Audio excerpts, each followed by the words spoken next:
Ron, thank you so much for the introduction and for the invitation. We're really pleased to be here with you today. My name is Michael Allen, as Ron mentioned, and I'm here with Michael Morell. We want to talk about a variety of intelligence matters and might even talk a little bit about Afghanistan as well. Let me just jump right in with Michael. You've had a wonderful, long CIA career. You were with the president on September 11th, 2001.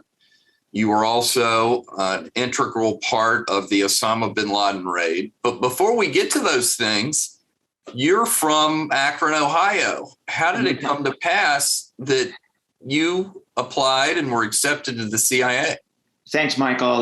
Let me just start by thanking Ron as well. I think this is a great event, and to talk about the issues that we're going to talk about today, I couldn't think of a better person to speak with them about than Michael Allen, who I worked very closely with when he was the staff director of the House Intelligence Committee and I was the deputy director of CIA. So I'm thrilled to be here.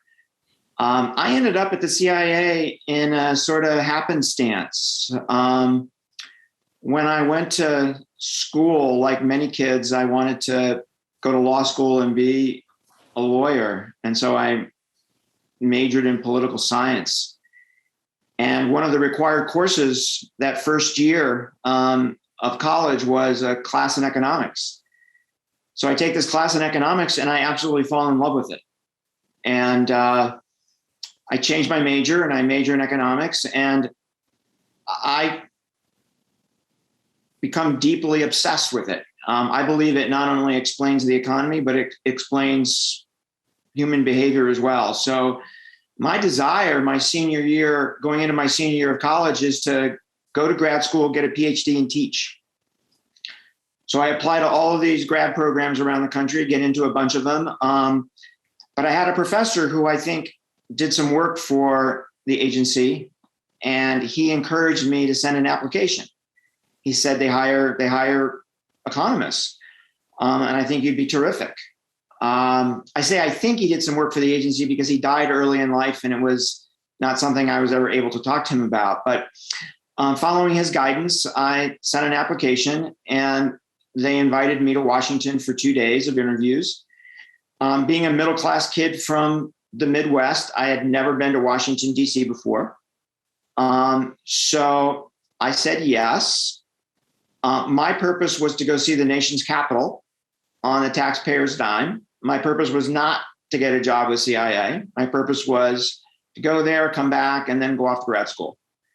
So I go to Washington and I have 2 days of interviews, 5 interviews each day. And I'm blown away by the mission of the CIA to keep the country safe in a very unique and special way. I'm blown away by the capabilities that they can tell me about, right? And the capabilities they could tell me about were quite limited. But most important, I was blown away by the people. I was blown away by how smart they were, how welcoming they were, this very strong sense of family I could feel. And that second day, Michael, they said to me, every one of the 5 said to me, you know, this grad school thing that you keep on talking about, that you've raised in all your interviews. Well, if you come here, we'll pay for that. We'll send you back to school, to night school, as soon as you start working here. And if things go well, we'll send you back full time to school to work on your PhD, after 3 or 4 years. And so all of that was too good a deal to pass up. And I said yes. And I never looked back. It was the best decision that I ever made in my life, with the exception of marrying my wife.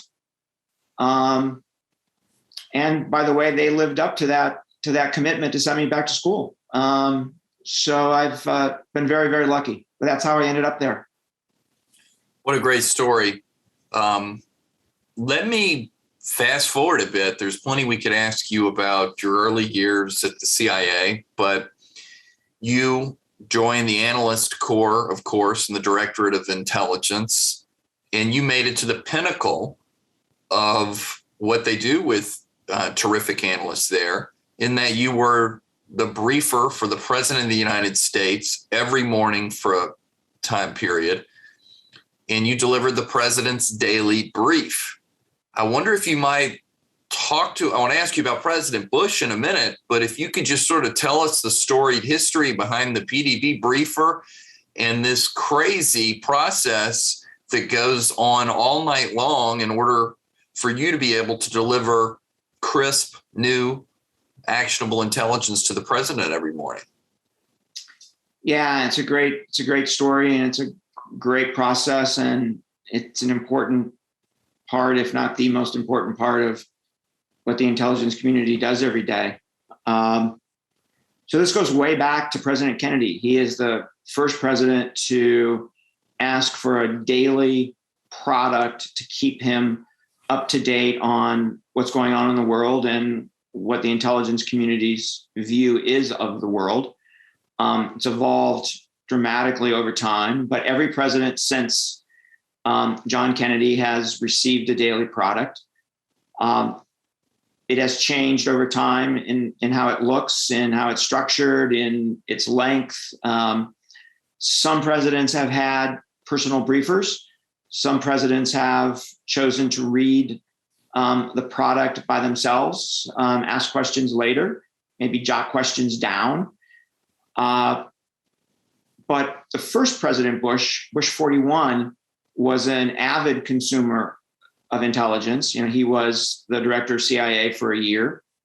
So he knew the place, and he wanted the CIA to come in and talk to him every morning. So we did that. That was 5 days a week when he was in Washington. One of the things he told Bush 43 is that you should continue the practice that I started. So President Bush said, I'd like to have a briefer. And I was asked by then Director George Tenet to be that briefer. And as you said, Michael, it's next to being the head of all the analysts in the agency, what was then called the DDI is now called the DDA. There isn't a better job, right? There isn't a better job than briefing the president. So I said yes, thinking that it was going to be exactly the way it was for the first President Bush. But it very soon became clear that Bush 43 wanted it not only 5 days a week when he was in Washington, but he wanted it 6 days a week, no matter where he was in the world. So that's what I did. So, every morning in the Oval Office, most weekends at Camp David, traveling with him both domestically and internationally, going to the ranch in Texas when he was on vacation or it was a long weekend. So this turned into a very grueling job. For President Bush, we put together 5 or 6 or 7 pieces, analytic pieces a day that were specifically done for him. They'd be anywhere from 1 page to a page and a half. And then I would choose additional pieces of analysis that the community had done for other reasons that I thought he needed to see. And then I would show him raw intelligence traffic, a specific piece from a particular human spy or a specific piece from NSA, an intercept of a conversation or something like that. So I would end up showing him anywhere between 10 to 12 pieces a day. And I had to be prepared to answer questions. I'd had to be prepared to give him a summation of the pieces and then be prepared to answer questions. And, you know him very well. And he goes deep with his questions. And so I felt like I was taking, my PhD orals every day on 7 or 8 different subjects. And he would take me deep until I didn't know the answer anymore. And then I would say, Mr. President, I don't know. I'll get back to you tomorrow. But the PDB session itself was broken into really 2 sections. One was a discussion between me and the president about the intelligence. And then it would transition to a policy discussion between the president and his national security advisor, Condi Rice, his chief of staff, Andy Card, and George Tenon, who joined me on most mornings, at least in the Oval Office. So the president would make policy decisions right there. And I had many mornings I had to pinch myself to think I was in on those meetings and those discussions. But what it meant for me personally was prior to 9/11, I had to get up at 3:00 to get to work at 4:00 for an 8:00 briefing. And after 9/11, I had to get up at 12:30 in the morning, 12:30 at night, I guess you'd say, to get to work at 1:30 for an 8:00 briefing, just because there was so much more material. But by the end of my year of briefing, my boss took me aside and said, you're killing yourself. You don't look well. It's time for you to do something else.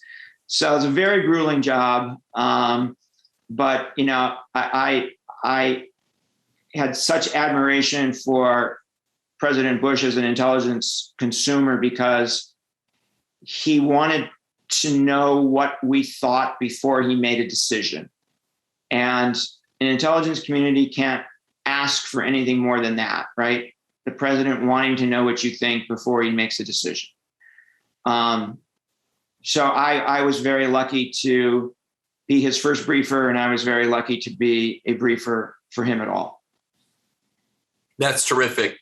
And hearing how much more time consuming the briefing was after 9/11 reminds me that before we had a National Counterterrorism Center, it was President Bush and all of you in the Oval who had to go through the terrorist threat matrix every morning. So I think that probably contributed to the length of time you were there each morning. Well, let's talk about September 11th, 2001. As I understand it, you were with the president on a trip to Florida. I wonder if you might walk us through the highlights of that morning. And I'd obviously love to quiz you more on other events as the day went on. Sure. So because I was with the president, no matter where he was in the world, when Air Force One went wheels up on September 10th for a quick trip to Florida for the president to talk about his new education policy, No Child Left Behind, I was on board. We first went to Jacksonville. We did an event in Jacksonville on the education policy, and then we flew to Sarasota where we were going to spend the night, and then do an event the next morning. So I remember getting up at 3:30 or so, and during that time, my briefing materials were sent by the CIA to the White House Situation Room, who would then forward them on through White House communications to me. I learned very quickly that I was the low man in the totem pole in terms of communication. So that morning in particular, the materials were very late in getting to me, and I was getting worried about whether I was going to get them in time or not. But they finally showed up. I briefed the president at 8:00. Deb Lauer, who was then in charge of the Situation Room, was there because Condi Rice and Steve Hadley, who usually traveled with the president on his trips, didn't come on this one because it was so short. So Deb Lauer was there as the national security representative. Andy Card was there. When I walked into the president's suite, he was in a terrific mood. He had just run 4 miles or so around the golf course at the Colony Resort. Terrific mood. Briefing took about a half hour. If you go to the internet and look, you'll see conspiracy theories that I told the president that morning that an attack was coming. Nothing could be further from the truth. There wasn't anything in the briefing that morning on terrorism or even terrorism in general. If I remember correctly, the briefing was focused on what was going on between the Israelis and the Palestinians. This was the second Intifada. It was in full force. Most mornings were focused on it. The president was focused on it. So was the entire administration. I remember there was an NSA SIGINT piece that caught the president's attention, and he called Condi Rice and he asked her to follow up on it. When the briefing was over, we were asked to quickly go down to the motorcade because we were going to go off to the school. And it was during the drive to the school that I was in the senior staff van with Karl Rove and with Ari Fleischer and some other senior officials. And I remember Ari turning around in the van after he took a very quick phone call and saying, "Michael, do you know anything about a plane hitting the World Trade Center?" And I said, "No, but I'll get back to you." At that moment, just like most people who did not witness it, I assumed that there was bad weather in New York and this was a small plane and this was a terrible accident. But when I got out of the car, I called CIA and they didn't know much more than what Ari knew, except to tell me that this was not a small plane. This was a large commercial jet.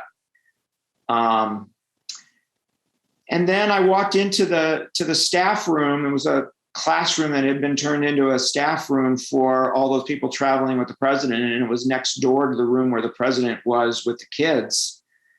And that's when I saw the second plane hit. And I knew instantly, right? I knew instantly that this was terrorism. And I knew instantly that this was Al-Qaeda and this was bin Laden. Maybe we can come back to why I thought that. But the rest of the day for me, Michael, was a mixture of the intensity of doing my job with the surreal. So a few examples of the intensity of doing my job. Very early on, the Popular Front for the Liberation of Palestine took public credit. The president asked me what I knew about the group. I told him it was a long-standing anti-Israeli, pro-Palestinian group that had conducted many attacks against Israel over the years. But it simply didn't have the capability to do what we just witnessed. About a half hour later, that group withdrew its claim of responsibility. Maybe they got smart in a half hour. Maybe they didn't think it was a good idea to claim responsibility for that.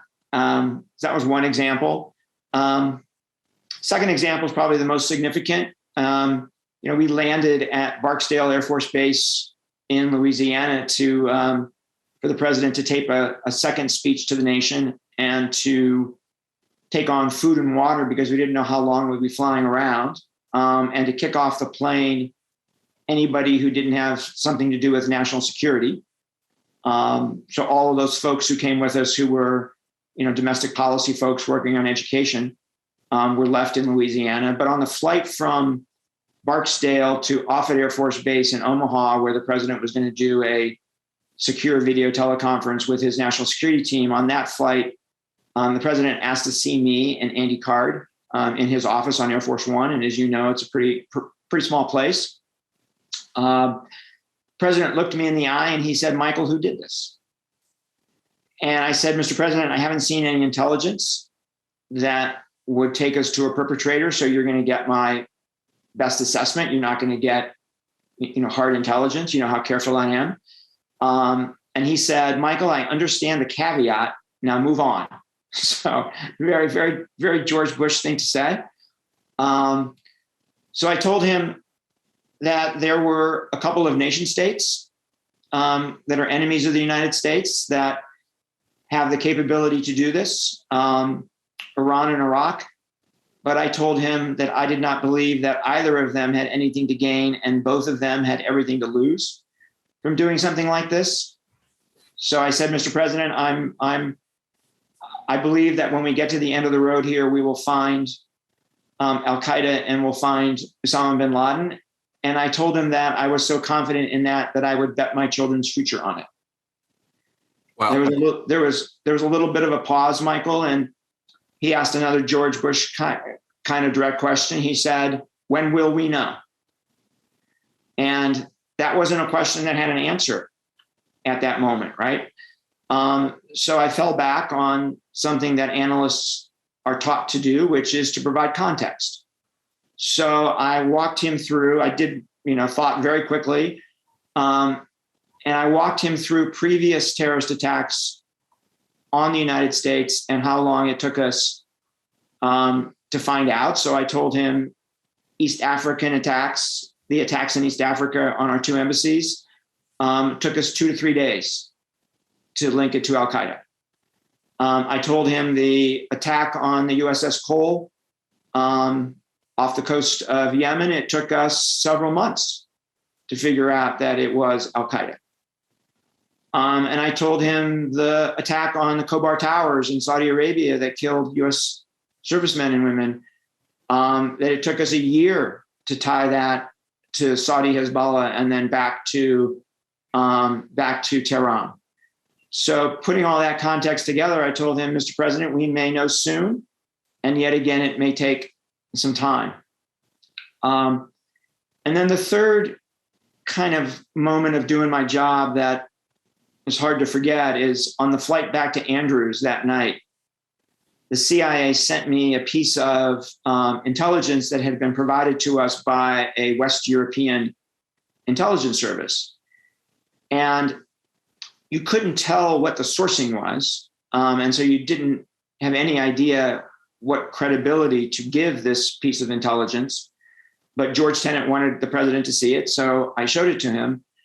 And so imagine this, imagine sitting with a man who just suffered, president of the United States, who just suffered the worst attack on the homeland in the history of the country. And here's his intelligence briefer showing him a piece of intelligence that says the following: what happened today, what happened this morning, is the first of 2 waves of attacks on the United States. So that was a very somber moment. I was with the president and Andy Card, and nobody said anything for a few minutes. So it's examples of the intensity of doing my job. The surreal was woven throughout the day. I remember coming back to Air Force One from the school, and I remember Air Force One being ringed by Secret Service with automatic weapons drawn.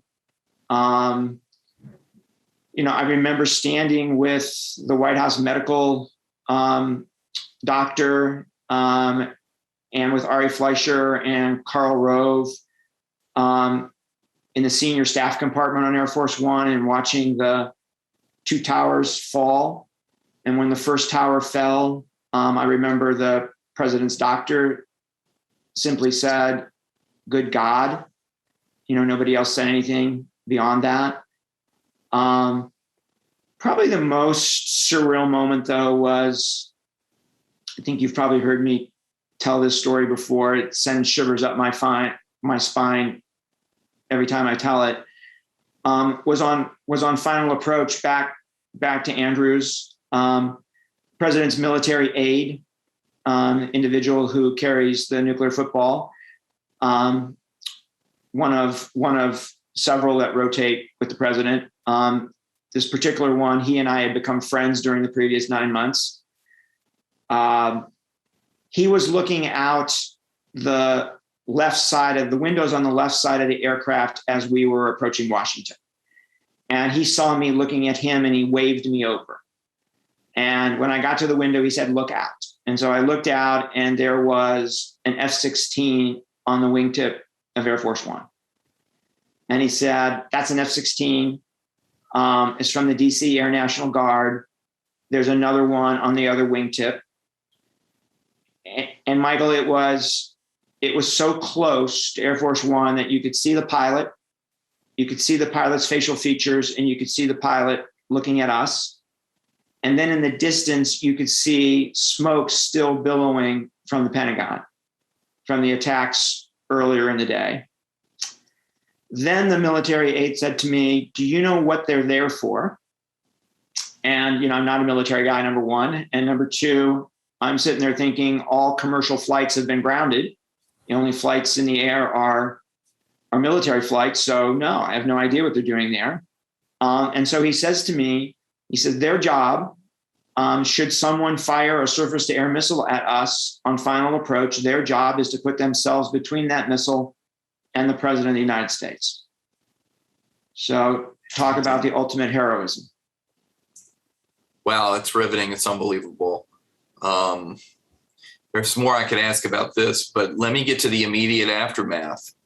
The Central Intelligence Agency famously had the first into Afghanistan. As I remember, Secretary Rumsfeld was somewhat annoyed that CIA was in first. How soon were you all able to present that option to the president? And please just sort of describe some of the policy options that you all immediately began to grapple with, not so much on the analytics side, and I understand you were on the analytics side, but you were very likely in the room for a lot of these discussions. And how soon did things get tactical quickly? So I have to provide some context here because the context tells you why CIA was able to offer the president the option he ultimately chose. So CIA was worried about bin Laden and al-Qaeda going back to the mid-90s. The first national intelligence estimates written about that were, I think, 1996. When I went to work for George Tenet as his executive assistant in January of 98, I found a director who was obsessed with al-Qaeda and bin Laden. So by 1996, we knew that bin Laden wanted to drive the United States out of the Middle East, wanted to do it by attacking us both in the Middle East and in the homeland. And we even knew by 1996 that he had a desire to acquire weapons of mass destruction. Then we get hit by him in August of 98. We get hit by him in Yemen in 2020, fall of 2020. Al-Qaeda plans a series of attacks around the millennium, which we and our partners around the world stop, prevent from happening, including an attack on Los Angeles International Airport. The attacker, as you remember, was caught at the border trying to get into the United States. So as that progressed, the Clinton administration, got more and more interested in trying to do something prior to us getting hit in the homeland. It took a while to get to that point.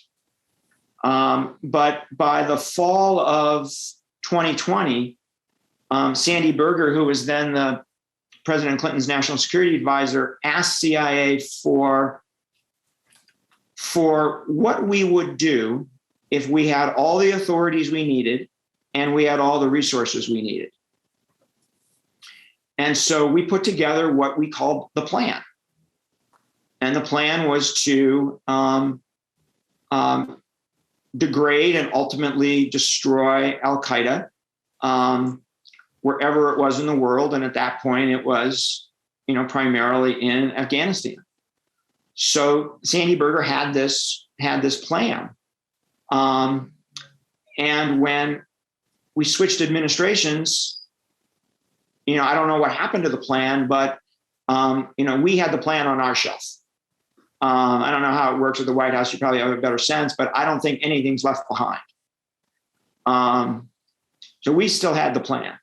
So when 9/11 happened and the president wanted immediate options, we were the only organization in government that had a plan to put on the table. And that plan was put on the table in general a couple days after 9/11 at an NSC meeting at the White House, and then was put on the table in great detail the Saturday after 9/11 at a famous meeting at Camp David, where the president went around the table and said, what can everybody do? And we were the only ones that had a detailed plan. So the president said, I'll think about it. I'll think about it tomorrow and I'll get back to you. And on the Monday, so, 6 days after 9/11, the president approves CIA's plan. And, the plan essentially had, in Afghanistan, had two parts. The first part was to get the Northern Alliance to use its military forces to drive south to destroy the Taliban and Al-Qaeda. And then in the southern part of the country, to create an uprising among the Pashtus against the Taliban government. So there were two fronts in our plan. Then there were various pieces outside of Afghanistan, but those are the two pieces inside Afghanistan. CIA should not take, full credit for this because the United States military played a very significant role. Our guys were the first in, but they were very quickly joined by special forces. And for the Northern Alliance push south, what our guys in the special forces did were call in airstrikes on Taliban and Al-Qaeda positions. So they were being hit in a very precise way.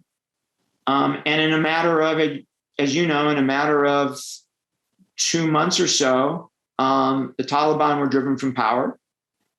And every Al-Qaeda operative in Afghanistan was either killed, captured, or had escaped into Pakistan. So by late December of 2001, Al-Qaeda did not exist in Afghanistan anymore. Those Al-Qaeda operatives that escaped from Afghanistan either went to pre-planned safe houses in the settled areas of Pakistan and cities.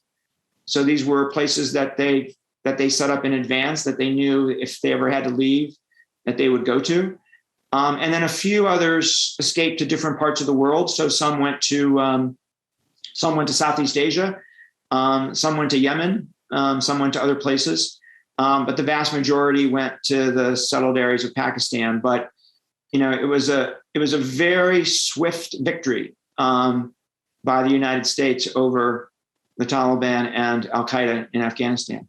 So real quick, I got to ask you about Afghanistan in a second, but it just occurred to me, was Osama bin Laden surprised that we came after him with ground forces thereabouts, 8 days or 2 weeks after September 11th, 2001?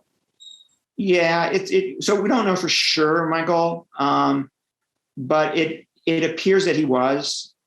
It appears that what he expected was what President Clinton did in 1998, which was to fire, dozens of cruise missiles into Al-Qaeda training camps. That's what he expected. In fact, one of the things we learned after 9/11 is that Al-Qaeda had cleared out of its training camps in early August. They had disappeared into the hills with the Taliban. So I think that's what he expected. I don't think he expected what President Bush decided to do. So we're sort of here in the middle of the period, 8 to 10 days after the Taliban have taken over Kabul. Without getting too specific, I wonder if you might reflect a little bit on the American presence in Afghanistan going back to 2001, what you saw as deputy director of the CIA in the Obama years, and frankly, what you see going on now. Yeah, and I'll be very candid. This is very hard for me because I spent the second half of my career doing terrorism, and Afghanistan was a big part of that. As you know, I went to Afghanistan many times. I always came back and briefed the chairman and you and the ranking member on what I saw. I got to know many of our Afghan friends, those Afghans who were working for CIA. And as you know, from experience, these aren't just professional relationships, right? These become personal relationships. This is drinking tea with them late into the night. So the weekend that Kabul fell, I was getting emails from people that I'd worked with. Some just expressing, kind of news of the situation, some outlining news of the situation, some expressing anger at the United States. I think what was hardest was the people expressing disappointment. So disappointment is, I've always found harder to deal with than anger. Because disappointment means somebody put their trust in you and you let them down. A lot of emails from people who wanted to fight on, and the support just wasn't there for them to fight on. So that was hard. Thinking that not all of them are going to get out is hard. I was contacted, I've been contacted by a lot of NGOs and private organizations who have expressed concern about their people and the Afghans who worked for them. And, I've in the back of my mind thought the whole time, the Taliban aren't going to go after every Afghan who worked for the United States of America. It's hundreds of thousands of people, but by gosh, they're going to go after people who work for CIA, no doubt about it. So of those people I worked with, the ones who didn't get out are going to be killed, right? Are going to be killed. And, I and others at the agency made a commitment to them that we would take care of them. So this is very hard. This is very hard. Look, I think we can debate whether leaving was a good idea or not. There's two sides to that coin. One side is, if you look at it completely from a national security perspective, we should have stayed. But if you bring politics into it, it gets a lot more complicated because the American people simply weren't in support of this war anymore. And without a president willing to stand up and really make the case to the American people why we need to be there, to the point where the American people are now supportive of us being there, it seems to me that we shouldn't send young Americans to fight in a war without public support. So I think you can argue whether we should leave, right? But I don't think that's the issue here. I think the issue is the exceptionally poor execution of our departure. There's a debacle. And that's a strong word, but I think it's a fair word. And I don't know precisely where the failure was. I hope there are a number of investigations. But let's talk about intel just a little bit here. I'd break it into a couple of chunks. One is, when President Obama did the surge in 2010, I think we had 130,000 troops in the country at one point. Our military friends listening will know better than I, but I think it was around 130. The Taliban fought us to a stalemate. So we couldn't defeat the Taliban when we had 130,000 troops there. And when President Obama started drawing those down, the Taliban started making gains. So by 2012, 2013, the Taliban are making gains. And they were slowly coloring the map red over a pretty long period of time. We have, as you know, every year we did something called the Afghan district assessments, where we took every district in the country and said, is this under Taliban control? Is this under government control, or is this being contested? And you'll remember that it got redder and redder. And you'll also remember the pushback we got from other agencies who were telling us we were being too pessimistic. You'll also remember the annual assessment that we did on the Afghan security forces. So every year we did a detailed assessment of the capabilities of the Afghan security forces. And we were pessimistic. And we got a lot of pushback on that as well. Aren't we being too negative? We're glass half empty kind of people. Can't you see the glass is half full? I remember, Michael, in early 2013, when I was acting director the second time, and we were doing a series of NSC meetings with President Obama to decide on what a permanent follow-on force would look like and what its numbers would be. I met with my Afghan experts before I went to one of these meetings, and I had the analysts in the room, and I had the operators in the room, and I asked them. I said, "So guys, how long would it take?" First question was, is there anybody here who does not believe that the Taliban will take over again if we leave? And not a single person said that the Afghan government would be able to survive. Not a single person out of probably 30 who were crammed into my office. Then I said, well, how long will it take?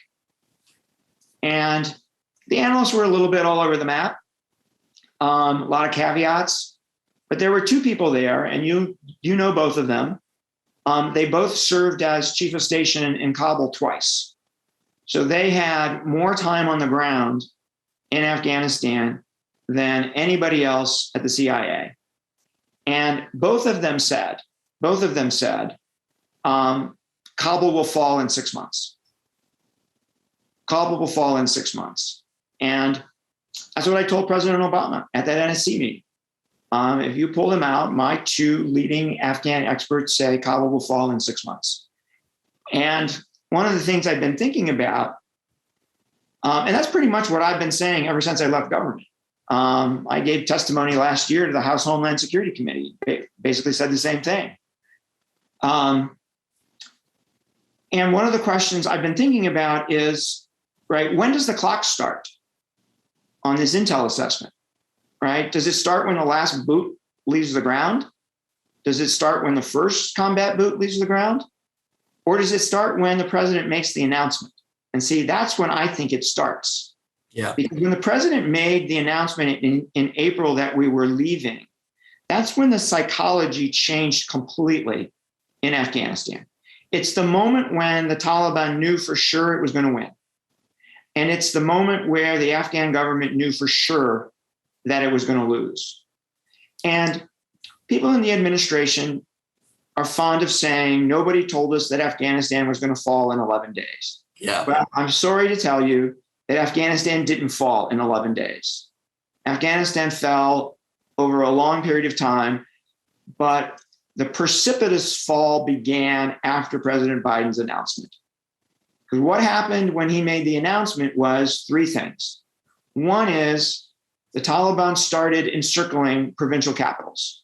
They were getting ready for their blitzkrieg across the country. That was immediately after April. I'm sure the intelligence community saw that. I'm sure they reported on it. I saw it in the media. The second thing that happened was Afghan security forces, which, as you know, had pretty high desertion rates over the entirety of the war. All of a sudden, those desertion rates after the April announcement skyrocketed. So you had Afghan security forces who said, I know how this is going, and I'm not going to hang around and fight. I'm either going to go home or I'm going to switch sides. And that happened to a significant degree. That was reported in the media, right? I'm sure the intelligence community saw that and reported on it. And then lastly was senior Afghan government officials were starting to cut deals to get out of the country. I was reading about that. So the thing really, right, it collapsed slowly over time. It took another significant dip when President Trump made his deal with the Taliban in January of 2020, and then went off the cliff in April. So that's how we got to where we are. And, I think I think this is exceptionally damaging to U.S. credibility. I think if you are an American ally who needs to rely on the United States for your security, a place like Taiwan, this has to shake you to your core. Our allies in Europe, seems to me that they were surprised by all of this. They shouldn't have been. We should have been coordinating with them closely all along. So we've done damage to those relationships. And I think maybe something that people aren't talking about, Michael, at all is one of the reasons we're in the political mess we're in now is because many Americans don't have confidence that their government is competent. And boy, have we just reinforced that with our own people, right? Yeah. So I think, the damage here, which I think most of which was avoidable, is you can't overstate it. I'd love your views on that too. Well, I'm of the same view that when President Biden announced on August 14th that withdrawals would begin as soon as 2 weeks hence, that had a devastating psychological effect on the Afghan National Security Forces. And I too have seen, just as you have, news about desertions and the rising strength of the Taliban. I can only just imagine how deflating it must have been for the forces to think that their partners who had been with them on the ground for 20 years were going to be leaving so quickly. And that just must have been just incredibly damaging. I've seen just bipartisan revulsion here in Washington at the way this was handled. It's stunning. I lived through, as a younger staffer, some of the things in Iraq and trying to watch everything that happened very closely. So it's frustrating to see government failure up close. So, but it's something the intelligence committees have got to study. But, what I really hope the Congress will do is do something more broadly than just an intelligence review of what it said and make a binary decision of whether the intelligence community was right or not. They need to do a holistic view of how the policy was arrived at and whether those policy decisions exacerbated an already terrible situation. That's my belief of what happened, but we have a lot of studying to do. And boy, we have a lot of reports going on right now. I do think it would be a terrible shame to only have the intel committees look at this, right? Which is probably what the politicians in the White House hoped for. But you're right, the policy itself needs to be examined. And if it is, restricted to the intel committees, then I hope that the committees and the SSCI did this on Russia, right? On the Russians trying to interfere in our election, they actually looked at the policy. Yeah. So I'm glad they weren't shy about that. And they shouldn't be if they are the only ones on the Hill who are asked to look at this for political reasons. We have so much to investigate. January 6th, COVID at one time or another. There'll be another 9/11 style commission for each of those, and I'm sure for Afghanistan as well. We've only got about 5 minutes left. Let me ask you another very policy relevant question about intelligence capability after the full withdrawal is complete. Yeah. Let's just stipulate up front that because the footprint won't be as great in Afghanistan, that our intelligence capabilities will be degraded. Yeah. So without a doubt, right? Without a doubt. Without a doubt, right? Do you believe that we've got sufficient options? Do you believe in what the president is saying about an over-the-horizon capability? And what about this story I'm hearing that Al-Qaeda doesn't exist anymore? Tell me a little, if you can, in 5 minutes or less, what you think of all of that. All right. So first of all, Al-Qaeda is in Afghanistan. Okay. They have been fighting side by side with the Taliban in Afghanistan for some time. So that's number one. Number two, the Taliban is not going to break with Al-Qaeda. This is not the new Taliban, right? They are not going to break with Al-Qaeda. Not only has Al-Qaeda been fighting side by side with them and spilling blood together, but their families have intermarried. So there are kids running around today, pretty old kids running around today, probably having their own kids now, who are of Pashto and Arab descent. So these two groups are intertwined. Al-Qaeda will again have safe haven in Afghanistan. So what does the United States have to do? The United States has to do three things. The first is we got to be able to collect intelligence on what Al-Qaeda is up to in Afghanistan. So we have to figure out a way without being in the country, right? Without having any presence. We're not going to have an embassy. Without having any presence in the country, how we're going to collect intelligence on what Al-Qaeda is up to. That is a difficult proposition, but not impossible. There are places in the world where we do not have a presence, but we figure out how to collect intelligence. So it's going to take some resources and it's going to take some focus, but it can be done. I don't think it's been figured out yet, but I don't know that, right? I doubt it. Two is the military is going to have to figure out should the intelligence community conclude that Al-Qaeda is rebuilding to the point where they, again, have a homeland attack capability, the military is going to have to figure out how to be able to reach into Afghanistan and degrade Al-Qaeda. That's what I think they're talking about in terms of over-the-horizon capability. And you got to have some pretty precise, as you know, some pretty precise intelligence in order to use that military capability. The third thing that's necessary, which is the most important, is will. So even if the intelligence community is telling you, the president, that Al-Qaeda is again rebuilding its overseas attack capability, and the military says, hey, we've got the capability to degrade them, will this president or a future president have the will to do that?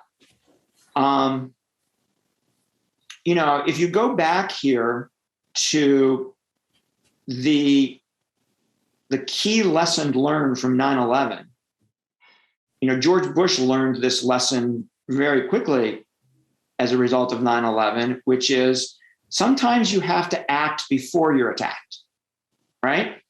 So the key the key lesson learned for the United States in 9/11 is that we should have acted before 9/11.